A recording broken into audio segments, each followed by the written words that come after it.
कभी कभी अपने सपनों की तरफ हमें थोड़ा रुक कर अपने अपनों के साथ भी वक्त बिताना पड़ता है। जिंदगी सिर्फ पढ़ाई और मेहनत का नाम नहीं कि उन रिश्तों को भी संभालना है जो हमारे लिए बहुत मायने। तो आज मैं इस वीडियो में बताने वाली हूँ कि मैं कहाँ आई हूँ और क्यों आई हूँ और किसके साथ आई। क्या मैंने पढ़ाई से ब्रेक ले लिया है? तो चलिए इस वीडियो को शुरू। कल मैं अपने भाई के साथ अपनी बेटी को लेकर नानी के यहाँ आई हूँ, जो कि मेरी नानी की। तो है फ्रेंड्स, मैं बीपीएससी टीआरई 4 की प्रिपरेशन अपनी नानी के यहाँ घूमने आई हूँ, क्योंकि नानी बहुत दिनों से बुला रही थी तो आना नहीं। तो मैंने सोचा बीपीएससी टीआरई 4 का नोटिफिकेशन तो आउट हो ही गया है, तो 2-3 दिन घूम के आ ही जाते हैं, उसके बाद पढ़ाई को पूरा शुरू से शुरू करेंगे।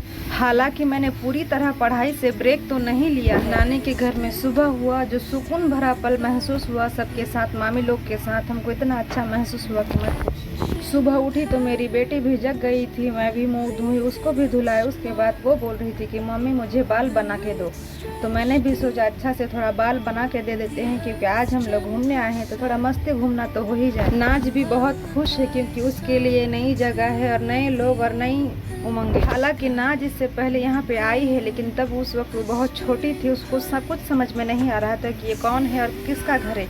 अब उसको समझ में आ रहा है कि ये मेरी मम्मी का नानी का घर है, जो कि उसे बहुत अच्छा महसूस हो रहा है। जो बचपन अपनी नानी के यहाँ पे मैंने गुजारा था, वही बचपन मेरी बेटी भी जी रही। ये खुशी और ये एहसास मैं शब्दों में बयां नहीं कर पाऊंगी। मेरी बेटी की नसीब अच्छी है कि मेरी नानी का भी उसको प्यार दुलार सब कुछ। हम लोग पढ़ाई करते करते कभी कभी भूल जाते हैं अपने परिवार के लिए समय निकाल।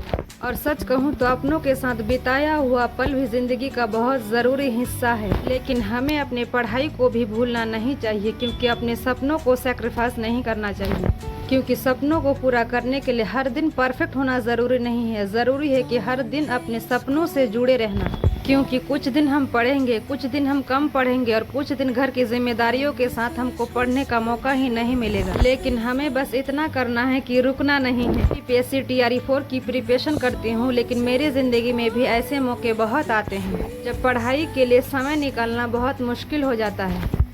लेकिन मैं खुद को यही समझाती हूँ, आज समय कम मिला तो कोई बात नहीं, लेकिन आज भी अपने सपनों के लिए कुछ न कुछ जरूर करूँ। क्योंकि प्रतियोगी परीक्षा सिर्फ किताबों से पढ़ना नहीं होता है, धैर्य की परीक्षा भी है, यह कंसिस्टेंसी की परीक्षा भी है, और सबसे ज्यादा यह हमारे अपने ऊपर विश्वास की परीक्षा भी है। हो सकता है आज हम अपने लक्ष्य से बहुत दूर है, लेकिन अगर रोज एक कदम करके आगे बढ़ूं तो मैं अपनी मंजिल के करीब जरूर पहुंचूंगी। अगर आप भी किसी एग्जाम की तैयारी कर रहे हैं और आपको लगता है कि आपकी जिंदगी में बहुत सारी जिम्मेदारियां समय कम है, या आप दूसरों की तरह पढ़ाई नहीं कर पा रहे हैं, तो खुद को कमजोर मत समझिए। आपकी परिस्थितियाँ अलग हो सकती है, आपका रास्ता अलग हो सकता है, लेकिन आपकी मेहनत की कीमत कम नहीं हो सकती। बस याद रखिए, धीमी चाल चलना कोई हार नहीं है, हार तब है जब हम चलना छोड़ दें।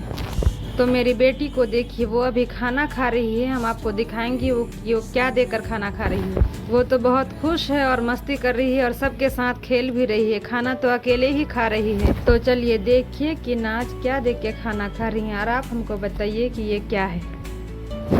नाज भी खा रही है और उसके साथ बैठकर मैं भी खा रही हूँ, मैंने भी उसके साथ मिलकर खाना खाया। मैं यहाँ पर YouTube से थोड़ा थोड़ा करके पढ़ाई करती हूँ, क्योंकि पूरी तरह पढ़ाई को छोड़ना भी ठीक नहीं है, इसलिए मैंने पढ़ाई से पूरी तरह से ब्रेक नहीं। क्या आप लोग भी बीपीएससी टीआरई 4 का प्रिपरेशन करते हैं या फिर किसी और एग्जाम की तैयारी करते हैं? तो मुझे कॉमेंट करके ज़रूर बताइए कि आप लोग की ज़िंदगी कैसी चल रही है। तो कल मिलते हैं अपने नए स्टडी ब्लॉग या फिर घर का कोई रूटीन के साथ। अगर आप सबको मेरी वीडियो पसंद आए तो लाइक, शेयर और कमेंट ज़रूर करिए।